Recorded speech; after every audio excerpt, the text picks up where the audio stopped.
السلام علیکم۔ آج بروز ہفتہ 16 نومبر RFI بلیٹن کے ساتھ میں ہوں نارین چودھری۔ سب سے پہلے ہیڈ لائنز۔ دفاعی نمائش آئیڈیاز کراچی میں سجنے کو تیار۔ پاکستان میں تیار کی جانے والی دفاعی مصنوعات آئیڈیاز میں پیش کی جائیں گی۔ 55 ممالک کے 330 سے زائد وفود آئیڈیاز 2024 میں شرکت کریں گے۔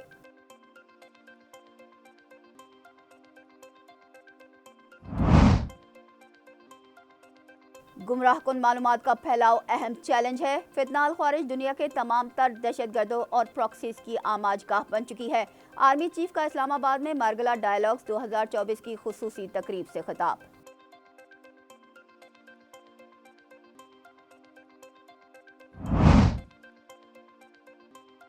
بھارت نواز معزول وزیر اعظم شیخ حسینہ کی حکومت کا تختہ الٹنے کے بعد خطے میں نئی تجارتی سرگرمیوں کا آغاز۔ پاکستان اور بنگلہ دیش کے درمیان 20 سال بعد سمندری راہداری بحال۔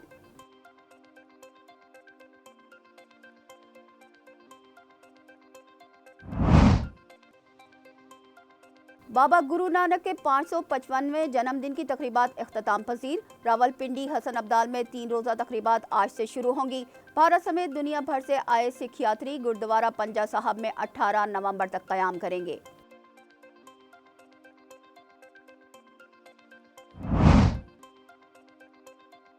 بھارت کی نیوزی لینڈ کی حکومت نے ایک نہ سنی۔ بھارت مخالفت کے باوجود نیوزی لینڈ نے خالصتان ریفرنڈم کروانے کی اجازت دے دی۔ برطانیہ، کینیڈا اور آسٹریلیا میں بھی ریفرنڈم ہو چکے۔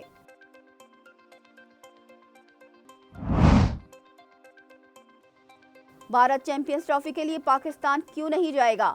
ICC نے بھارت کرکٹ بورڈ سے تحریری جواب مانگ لیا۔ بھارت کو ٹھوس وجوہات بتانا ہوں گی۔ وجوہات جائز نہ ہوئی تو بھارت کو پاکستان جانا پڑے گا۔ اگر بھارت تیار نہ ہوا تو نئی ٹیم کو ٹورنامنٹ میں شامل کیا جا سکتا ہے۔ ہیڈ لائنز آپ نے ملاحظہ کی، چلتے ہیں خبروں کی تفصیلات کی جانب۔ دفاعی نمائش آئیڈیاز کے 12ویں ایڈیشن کے لیے 55 ممالک کے 330 سے زائد وفود کو مدعو کیا گیا ہے۔ ایکسپو سینٹر کراچی میں ہونے والی 4 روزہ نمائش کے حوالے سے director coordination depot brigadier Ali Adil اور director media depot commodore Aitzaz Khalid نے میڈیا بریفنگ دیتے ہوئے کہا کہ پاکستان میں تیار کی جانے والی دفاعی مصنوعات آئیڈیاز میں پیش کی جائیں گی۔ 55 ممالک کے 330 سے زائد وفود آئیڈیاز 2024 میں شرکت کریں گے۔ وزیر اعظم دفاعی نمائش کی افتتاحی تقریب کے مہمان خصوصی ہوں گے۔ یہ نمائش 19 سے 22 نومبر تک جاری رہے گی۔ اس 4 روزہ نمائش میں متعدد سرگرمیاں شامل ہوں گی، جس میں افتتاحی تقریب، دفاعی صنعتوں پر سیمینار اور میٹنگز کا انعقاد شامل ہے۔ اس کے علاوہ نشان پاکستان CVU پر کراچی شو کا انعقاد بھی کیا جائے گا۔ آئیڈیاز میں دنیا بھر کے نمائش کنندگان اپنی دفاعی مصنوعات اور ساز و سامان پیش کریں گے۔ وفاقی دارالحکومت میں مارگلا ڈائیلاگز 2024 کی خصوصی تقریب کا انعقاد کیا گیا۔ امن اور استحکام میں پاکستان کا کردار کے موضوع پر خطاب کرتے ہوئے army chief general Syed Asim Munir نے کہا کہ فتنہ الخوارج دنیا کی تمام دہشت گرد تنظیموں اور پراکسیز کی آماج گاہ بن چکی ہے۔ سپہ سالار کا کہنا تھا کہ حالیہ برسوں میں دنیا کو کئی چیلنجز کا سامنا ہے، جن میں غلط اور گمراہ کن معلومات کا تیزی سے پھیلاؤ بھی ایک ہے۔ دنیا میں وقوع پذیر ہوتی تبدیلیوں کے پیش نظر غیر ریاستی عناصر کا اثر و رسوخ بڑھ جانا بھی ایک اہم چیلنج ہے۔ انہوں نے کہا کہ عالمی سطح پر معیشت، افواج اور ٹیکنالوجی میں بے انتہا تبدیلیاں رونما ہو رہی ہیں۔ قواعد کے بغیر آزادی اظہار رائے اخلاقی اقدار کی تنزلی کا باعث بن رہی ہے۔ انہوں نے مقبوضہ جموں و کشمیر پر اقوام متحدہ کی قراردادوں سے متعلق کہا کہ کشمیری عوام کی امنگوں کے مطابق مسئلہ حل کرنا ہوگا۔ بھارت کا ظلم و جبر بھی ہندوتوا نظریے اور پالیسی کا تسلسل ہے۔ بھارت کے انتہا پسندانہ نظریے کی وجہ سے بیرون ملک، خاص طور پر امریکہ، برطانیہ اور کینیڈا میں بھی اقلیتیں محفوظ نہیں ہیں۔ جنرل سید عاصم منیر نے مزید کہا کہ پاکستان 24 کروڑ عوام کا ملک ہے جو بے پناہ قدرتی وسائل سے مالا مال ہے۔ یہاں نادر معدنیات کے بڑے ذخائر موجود ہیں۔ پاکستان ان تمام ذخائر، منفرد جغرافیائی مقام اور سمندری بندرگاہ کی وجہ سے یورپ، سینٹرل ایشیا اور مڈل ایسٹ میں تجارت کے لیے انتہائی اہمیت کا حامل ہے۔ سپہ سالار کا کہنا تھا کہ ہم کسی عالمی تنازع کا حصہ نہیں بنیں گے، مگر دنیا میں امن و استحکام کے لیے اپنا کردار ادا کرتے رہیں گے۔ بھارت نواز معزول وزیر اعظم شیخ حسینہ کی حکومت کا تختہ الٹنے کے بعد خطے میں نئی تجارتی سرگرمیوں کا آغاز ہو گیا۔ پاکستان اور بنگلہ دیش کے درمیان 20 سال بعد سمندری راہداری بحال کر دی گئی۔